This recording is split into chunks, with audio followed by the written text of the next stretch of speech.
Bienvenue à l'émission Vieillir en restant actif. Vieillir en restant actif est une série d'émissions hebdomadaires qui propose des séances d'activité physique pour les aînés. Chaque séance est précédée d'une capsule animée par des professionnels de la santé sur divers thèmes d'actualité. La pratique d'activité physique peut présenter un risque pour votre santé. Veuillez consulter un professionnel de la santé avant d'entreprendre tout programme d'entraînement. Si vous ressentez un inconfort, une douleur, une fatigue excessive, des étourdissements ou des nausées, cessez immédiatement l'entraînement et consultez un médecin. Vous êtes responsable de vous exercer dans les limites de vos capacités et de rechercher les conseils médicaux associés à votre condition. Bonjour, je suis Hélène Ward, nutritionniste à la Direction de la santé publique pour le CIS de la Côte-Nord et je suis avec ma collègue Caroline Jean, je suis nutritionniste aussi, donc pour la Direction de santé publique et pour le CIS de la Côte-Nord. Donc, Hélène, aujourd'hui, on va parler des fibres alimentaires et de l'hydratation. Parce qu'il y a vraiment beaucoup de gens qui nous posent des questions là-dessus. Donc, c'est pour ça que je trouvais que ce serait important de le partager avec encore plus de gens. Donc, pour débuter, les fibres alimentaires, c'est quoi? En fait, nos fibres alimentaires, on les retrouve uniquement dans les produits d'origine végétale. Donc, si on voit des légumes, donc on a des poivrons rouges, on a le brocoli, le fenouil, les carottes, on a aussi les fruits, on a des oranges, on a des poires, on a des pommes, on a des fruits séchés aussi, ou même on a des canneberges séchées. Donc, ça contient tous des fibres alimentaires. On a nos céréales aussi. On a différents types de céréales. On a des pâtes aussi de grains entiers. On a des légumineuses. On a, par exemple, les lentilles ici, qui aussi contiennent des fibres alimentaires.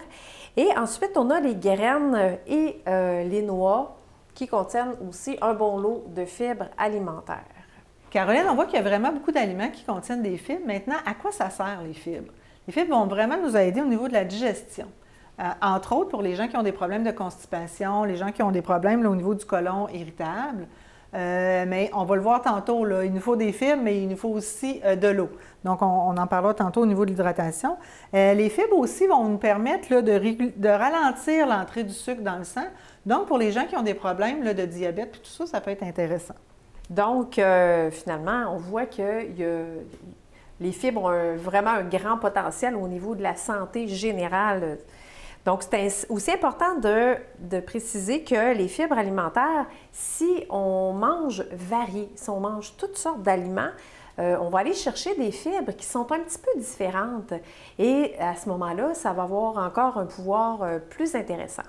Caroline, est-ce que tu peux nous dire quelle quantité de fibres on a besoin à chaque jour?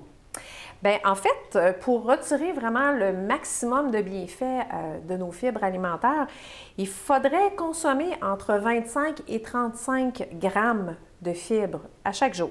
Donc, par exemple, si au déjeuner, tu choisis de prendre 1 à 2 rôtis que tu vas avoir faites avec du pain à grains entiers, bien, tu vas aller chercher quand même un bon lot de fibres alimentaires plutôt qu'avec du pain blanc, évidemment. Mais je t'arrête, Caroline. Oui? Comment on fait pour savoir qu'un pain est à grains entiers? Bien, en fait, quand on regarde sur l'emballage, on va regarder la liste des ingrédients. Et si le premier ingrédient qui est inscrit, c'est marqué farine intégrale ou farine de grains entiers, à ce moment-là, on est sûr qu'on a un pain qui est riche en fibres. Parce que si c'est riche en grains entiers, ça va être riche en fibres aussi. Tout à fait. Il faut quand même faire attention parce que des fois, les pains, c'est marqué multigrains, mais si on voit, souvent on regarde la liste des ingrédients et ça commence par farine de blé enrichie. Ça c'est de la farine blanche, en fait. Donc, premier ingrédient, farine de grains entiers. Ou farine intégrale, en fait. Super, merci. Fait que ça, c'est vraiment pour notre déjeuner. Donc, on opte pour des pains de ce style-là. Ensuite, notre dîner, notre souper, on s'assure d'avoir un bon lot de légumes là, dans notre assiette. En plus de mettre de la couleur, ça met des fibres alimentaires. Dans nos collations aussi, il ne faut pas oublier, on peut manger un bon fruit, on peut aussi ajouter une petite poignée de cachou ou d'amandes. Ça va encore ajouter des fibres alimentaires. Et des protéines. Ouais. Et des protéines aussi, tout à fait. Puis ça arrive des fois, le soir, on a une petite fringale. Bien, pourquoi pas se prendre un petit bol de céréales, par exemple, qui sont faites avec du son de blé ou avec du son de maïs ou du son d'avoine. Donc, encore là, on peut s'ajouter un petit peu plus de fibres. Puis, normalement, on est capable de réussir à avoir notre 25 à 35 grammes dans notre journée. Je vois que tu as amené aussi des fruits séchés. Je pense que c'est des choses aussi en collation ou en dessert qui peuvent être ajoutées au yogourt ou ça peut être une bonne idée aussi pour augmenter la quantité de fibres. Tout à fait, c'est riche en fibres. Souvent, les gens, parce que Caroline, on sait que augmenter le contenu en fibres de notre alimentation, bon, ça peut nous amener des inconforts. Des fois, on peut être ballonné, puis tout ça, si on augmente trop rapidement le contenu en fibres. Comment on fait? Là? Ça serait quoi la procédure là, pour y aller un peu plus doucement? As-tu des conseils par rapport à ça? Bien, c'est une très bonne idée d'y aller progressivement. Quand on ajoute des fibres dans notre alimentation, bon, on a parlé, par exemple, si on veut choisir un pain de grains entiers, à ce moment-là, comme je le mentionnais, on va regarder notre liste des ingrédients, on choisit farine intégrale comme premier ingrédient. Ça se peut que, pour débuter, bon, on les commence en rôti. Souvent, ça passe quand même bien. Mais ça se peut que peut-être que votre premier essai, vous aimerez peut-être pas ça, ou c'est peut-être de changer de marque de pain. Il ne faut pas s'arrêter à notre première expérience, en fait. Là. Ça, on le voit souvent. Les gens ils disent « Ah, moi, j'ai essayé ça, le pain à grains entiers, puis j'ai pas trouvé ça bon. » Mais comme tu dis, il y a tellement de variétés qu'à un moment donné, c'est d'en essayer un. On va aimer un plus... Tu sais, dépendamment des gens, les gens vont l'aimer plus moelleux. Les goûts sont différents aussi. Donc, il ne faut pas s'arrêter au premier pain et dire « Moi, le pain de grains entiers, j'aime pas ça. » Il faut essayer plusieurs variétés. Exactement. Par exemple, quand on mange des céréales, bien, on peut garder nos céréales régulières qui sont peut-être moins riches en fibres, mais pourquoi pas ajouter justement des céréales, les combiner en fait. Tu ajoutes des céréales de grains entiers, donc on va chercher encore un petit peu plus de fibres. On peut ajouter aussi, il y a du son d'avoine, du son de blé qui se vend. On peut en ajouter un petit peu, même dans notre yogourt, dans nos desserts au lait, on peut ajouter ces aliments-là. Bien, ça me faisait penser quand tu as dit d'en ajouter, de faire une combinaison. J'ai vu des gens aussi qui faisaient un sandwich avec une tranche de pain blanc, une tranche de pain de grains entiers. Donc, ça peut aussi permettre là, de l'augmenter tranquillement. Oui, on vient de doubler, en fait, comparativement à ce que si on a 2 tranches de pain blanc. Là. Fait qu'il faut se donner des objectifs. Là, oui, exactement. Une autre idée aussi, c'est si on se prépare des crudités. Bien, si on a un plat de crudité déjà dans le frigo, ça va être tentant d'aller grignoter peut-être en préparant le repas ou en collation. Comme je l'ai mentionné tantôt, nos légumes, il y a plein de fibres dedans, donc c'est une façon d'en ajouter. Même les soupes aux légumes, pourquoi ne pas se faire une bonne soupe aux légumes? Encore là, on a une bonne quantité de fibres, puis si on combine, comme je l'ai mentionné dans une autre capsule, si on combine des lentilles pendant qu'on va cuire notre soupe aux légumes, on vient de rajouter des fibres et des protéines encore. Encore faut-il que tu parlais des fruits tantôt, de garder la plure aussi sur les fruits. C'est sûr que si on enlève la plure de nos pommes ou de nos poires, des choses comme ça, on aura moins de fibres. Là. Oui, on va avoir un peu moins de fibres, exactement. Ça me fait penser aussi à la farine. On a souvent l'habitude d'utiliser de la farine blanche pour faire des muffins, pour faire nos crêpes, mais pourquoi pas combiner un petit peu de farine de blé entier dans notre farine blanche? Donc encore là, c'est une façon d'augmenter nos fibres. Une chose qui est importante de souligner, Caroline, c'est que les fibres vont travailler de pair avec l'eau. Donc, c'est important d'avoir une bonne hydratation. Tout à fait. Puis, pendant qu'on parle d'hydratation, est-ce que tu pourrais nous donner des petits trucs pour boire davantage ou aller chercher du liquide dans notre journée? D'abord, une chose qu'il faut savoir, c'est quelle quantité d'eau prendre à chaque jour. Je dirais que c'est variable d'une personne à l'autre, mais c'est environ 6 tasses de liquide par jour là, pour avoir une bonne hydratation. Et il faut savoir que dès qu'on a soif, c'est qu'on est déshydraté. Donc, c'est vraiment important de boire avant d'avoir soif. On parle toujours que c'est important de manger quand on a faim, mais pour boire, il ne faut pas attendre d'avoir soif parce que c'est déjà un signe de déshydratation. Donc, comme je vous dis, on parle d'un près 6 tasses et tous les liquides comptent. Donc, on parle de l'eau, on parle du lait, on a parlé de boissons de soya tantôt, ça peut être des smoothies, ça peut être du jus, ça peut être du bouillon, de la soupe, c'est des liquides aussi. On parle de café, de thé, de tisane. Il y a une espèce de légende populaire que les gens disent « Non, non, le café, le thé, ça ne compte pas ». Oui, ça compte aussi comme un breuvage, ça compte aussi dans notre hydratation de notre 6 tasses. Alors, des trucs, Caroline, pour augmenter sa consommation d'eau et de liquide, c'est d'en avoir toujours à portée de main. Certaines personnes vont préférer l'eau froide, donc on peut mettre un pichet dans le réfrigérateur. Sinon, d'en garder à portée de main là, sur une table. Tu sais, quand on la voit souvent, on peut avoir aussi des gourdes. Certaines personnes vont traîner des gourdes là, un peu partout, ça peut être une bonne idée. On peut aussi l'aromatiser.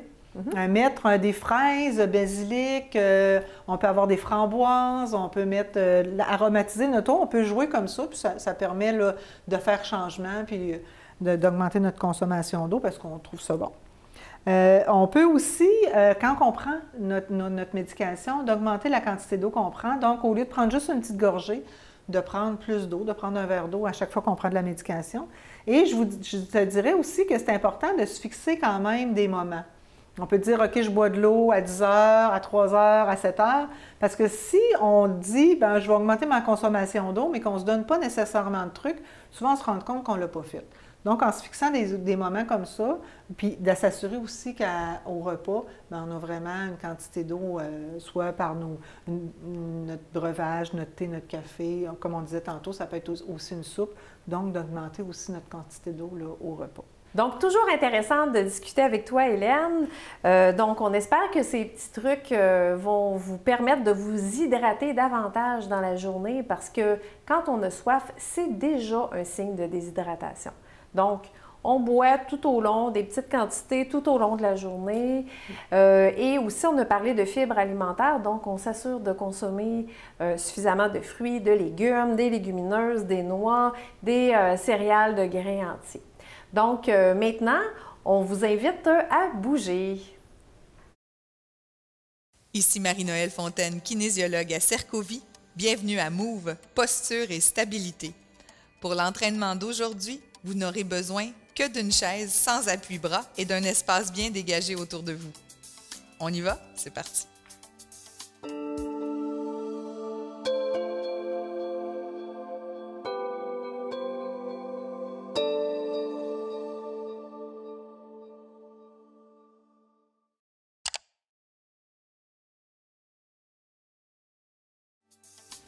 Alors, je vous accueille en compagnie de Lucie et de Jeanne d'Arc qui m'aideront à vous démontrer les exercices pour travailler votre équilibre en déplacement, les belles masses musculaires à l'arrière du corps qui aident à la posture et la région de vos hanches. Alors, on va commencer l'échauffement avec les pieds à la largeur des hanches. Commencez toujours par votre côté gauche pour pouvoir nous suivre comme il faut. Alors, je vais prendre un grand pas avec ma jambe gauche. J'amène la jambe droite et les deux pieds parallèles. Et je vais reculer avec la même jambe, la gauche, et j'amène la jambe droite parallèle. Allons-y de façon un peu plus dynamique pour les 3 prochains. Les dames derrière moi vont vous proposer la même chose. On recule, on avance, on recule. Je le fais une dernière fois avec ma jambe gauche en premier.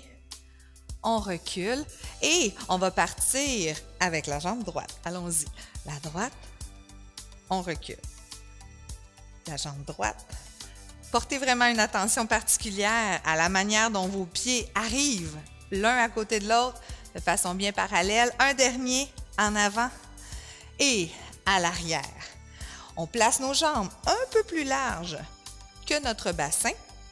Et toujours en commençant avec la jambe gauche, on va faire une transition de poids vers le côté droit pour bien dégager et pointer les orteils à gauche. On maintient nos abdominaux et avec l'intérieur de la cuisse, on va tirer le genou vers le centre et permettre l'ouverture sur le côté en serrant les muscles de la fesse à l'intérieur et à l'extérieur. Alors, on fait une rotation interne, une rotation externe. Gardez les mains sur les hanches pour un petit peu plus de conscience aux hanches ou si vous avez besoin pour l'équilibre, les mains de chaque côté ou les doigts sur la chaise. Et on ramène à l'intérieur, on se replace en position neutre, on transfère le poids de l'autre côté. On pointe les orteils à droite, on rentre bien notre nombril et on y va. Rotation interne, rotation externe. Vers l'intérieur et vers l'extérieur. La cuisse de soutien travaille fort, mais on sent l'ouverture qui se fait dans la hanche ici. Intérieur, extérieur, une dernière fois à l'intérieur. Et on ouvre, on dépose notre talon et on reprend une posture neutre. On va rapprocher nos pieds le plus possible. Alors, si vous suivez Lucie avec la version un petit peu plus adaptée, vous n'êtes pas trop loin de la chaise parce que du moment où on réduit la base de support, ça se peut qu'on sente que ça se promène un petit peu. Les mains sur les cuisses, on va venir s'asseoir comme si on allait s'asseoir sur un petit banc. On longe les genoux jusqu'à ce que nos mains soient vis-à-vis. Et ensuite, on va remonter en serrant les fesses et on peut monter le bras vis-à-vis l'épaule. Ou si ça va bien avec Jeanne d'Arc et moi, on va jusqu'en haut. Une fois rendu, on peut aller pointer les orteils pour augmenter un petit peu notre défi. Et on redescend. Les mains aux cuisses, on vient s'asseoir en demi-plié. Gardez les genoux près l'un de l'autre. On monte les bras à l'épaule ou plus haut, sur le bout des orteils, et on descend. Recule les fesses, demi-plié. Inspirez à l'épaule ou plus haut, et on vient pointer. On redescend. Les bras, sort les fesses. À l'épaule ou plus haut. On descend. C'est le dernier. On va jusqu'en haut. Et on dépose nos talons. On va reprendre la posture un peu plus large que nos hanches, en fait relativement confortable. Si vous avez besoin d'appui sur la chaise, reculez-vous un peu puisqu'on va avancer encore une fois comme on a fait au début à l'échauffement.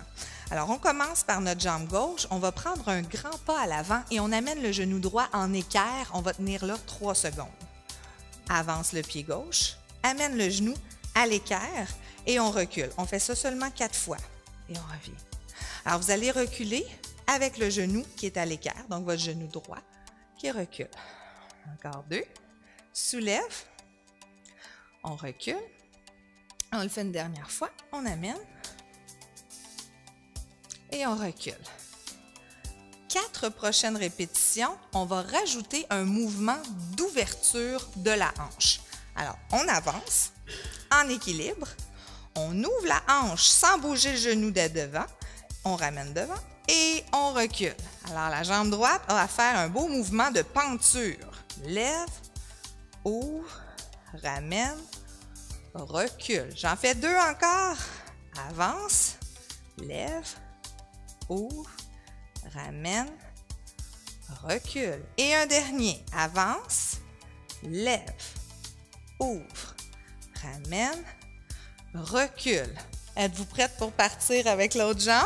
Alors, si vous voulez, vous pouvez vous déplacer de l'autre côté.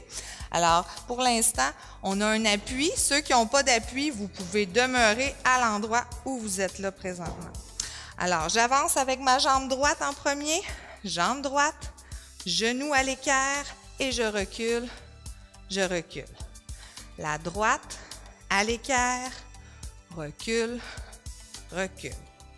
La droite à l'équerre, recule, recule, à droite, lève. Et on est parti pour l'ouverture. On garde, maintient. Ouvre la hanche, ramène devant et glisse à l'arrière le plus loin qu'on peut et on ramène toujours nos pieds bien parallèles. On ouvre, ramène le genou, glisse à l'arrière. Oui. Avance, on lève.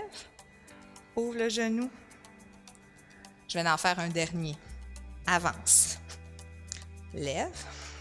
On garde l'ouverture bien stable. Et on recule. Ça va? Oui, on s'en vient du côté de la chaise pour pouvoir placer le pied gauche à l'avant pour la posture du tandem. Alors, dans la posture du tandem, on a une réduction de la base de sustentation. On peut sentir que les hanches bougent beaucoup. Pour se stabiliser, on plie nos genoux juste un petit peu et on serre nos fesses. Alors, pour cet exercice, je vais vous demander de mettre 2 doigts. Par contre, c'est important de ne pas vous appuyer dans la chaise. Donc, seulement 2 doigts pour stabiliser la posture. Si ça va très bien, vous pouvez mettre juste 1 doigt. On va aller suivre la mouche. Donc, je veux que vous preniez votre regard en cercle autour de vous dans la pièce. Vous suivez vos yeux un peu partout. Alors, on va partir du côté gauche en ramenant le menton légèrement vers la gorge et on va faire notre rotation de la tête, un peu comme si on suivait une petite mouche qui se promène. Et on revient au centre. On part à gauche. Alors, ça a l'air bien simple tout ça, mais mes collègues pourront vous dire qu'on a pratiqué très fort. Vous allez sentir que ça se promène et on travaille le système limbique, tout le système de liquide dans nos oreilles qui nous sert à l'équilibre. On le fait une dernière fois. On fait le tour de la pièce avec notre tête. Les yeux suivent. Et on ramène. Ça l'étourdit un petit peu. Alors, prenez le temps de vous stabiliser et on va changer d'exercice avant de faire l'autre côté avec la jambe. Vous vous placez derrière la chaise pour un peu plus de stabilité. Je vais me placer à côté, moi, pour que vous me voyez bien à la maison. Et on veut vraiment aller faire un mouvement d'élongation du bout des doigts jusqu'au bout du talon. Alors, je vais allonger mon bras gauche. Je vais allonger ma jambe droite. Alors, je fais un mouvement, on l'appelle dans notre jargon le Superman, un peu comme si je voulais décoller. Et je vais alterner, je vais lever le bras droit, je vais lever la jambe gauche à l'arrière. Si vous suivez Lucie, vous pouvez garder le bout des orteils collé, puis vous pouvez aussi, si vos épaules sont plus sensibles, garder le bras un peu plus en bas plutôt que de le monter vers le haut. On alterne, on étire jusqu'en haut. Rentrez bien le nombril. Faites attention pour ne pas arquer le bas du dos. Vraiment un beau mouvement allongé, lent. On sent les fesses qui se contractent. On rentre notre nombril. Super. Allonge. J'en fais encore un de chaque côté. Concentrez-vous bien. La chaise est là pour vous aider à garder l'équilibre. On veut travailler les muscles en force. Et on prend notre pause. Ça change un peu le mal de place. On va maintenant aller faire le tandem, si vous voulez bien, avec le pied droit devant.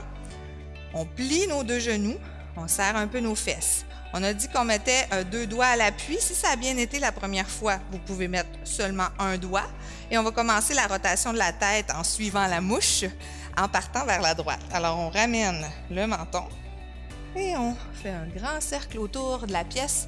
On ne monte pas la tête trop haute pour ne pas coincer le cou. On balaie du regard partout autour de nous. Et on regarde vers la gauche, on revient doucement à droite. Allez pas trop vite. Si déjà vous êtes très sensible à être étourdi quand vous vous asseyez ou vous levez, ce mouvement-là peut être particulièrement exigeant pour vous. Allez-y par petites sections puis ralentissez le mouvement le plus possible. Dernière fois, on revient. Et on prend notre posture neutre, on relâche le tandem, on bouge nos jambes. Et on a déjà terminé la portion debout. Je vais vous inviter à venir vous asseoir sur le bout de la chaise. Quand on parle d'équilibre, on a parlé beaucoup de la base de support, mais ce qui nous soutient à la base, ce sont les muscles de nos chevilles, de nos pieds. Alors, on va venir délier un peu les chevilles et ces exercices-là, vous pouvez les faire vraiment souvent, même plus qu'une fois dans votre journée. Alors, allongez votre jambe gauche complètement, le plus possible.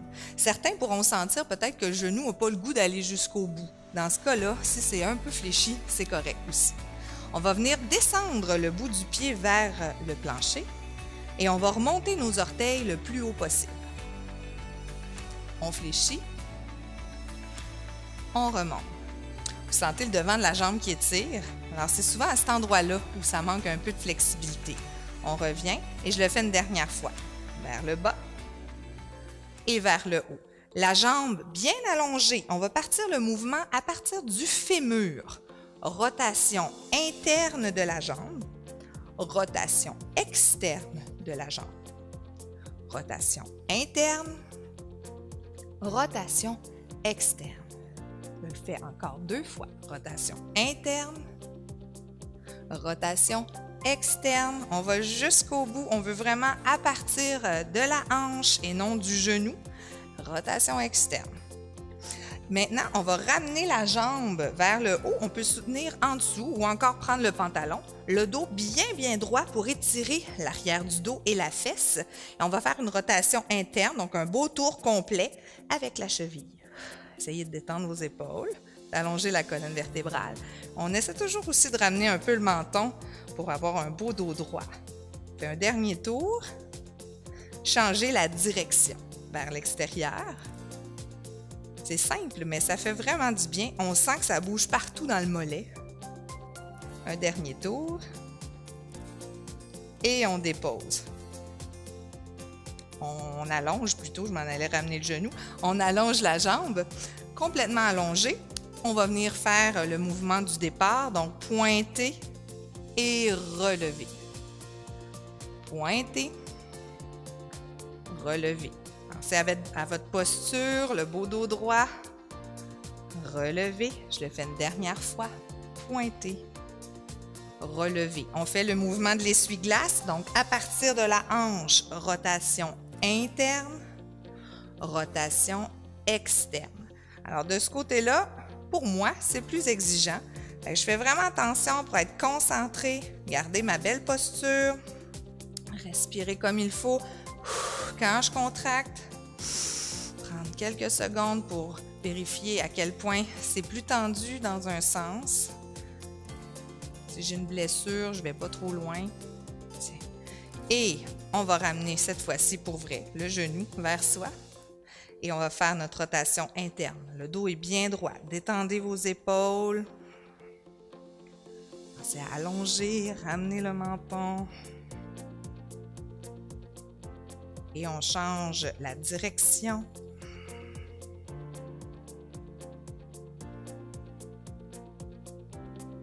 Encore une fois, c'est très simple et facile à faire, mais ça fait tellement de bien. Et on dépose les pieds. Alors, on a terminé notre entraînement. J'espère que ça a bien été pour vous à la maison. Ici, en tout cas, ça semble avoir bien été. Oui, ça a bien été. Alors, les exercices posture et stabilité peuvent se combiner avec les autres entraînements des catégories sur le site web move50plus.ca. Si toutefois, il y a certains exercices qui vous demandent un petit peu plus d'adaptation, n'hésitez pas à segmenter votre entraînement. Vous pouvez refaire seulement cet exercice-là plusieurs fois afin d'acquérir un petit peu plus d'aisance. Vous pouvez vous abonner à notre page Facebook ou à notre chaîne YouTube et on se revoit très bientôt pour un prochain entraînement Move Posture et Stabilité. À la prochaine!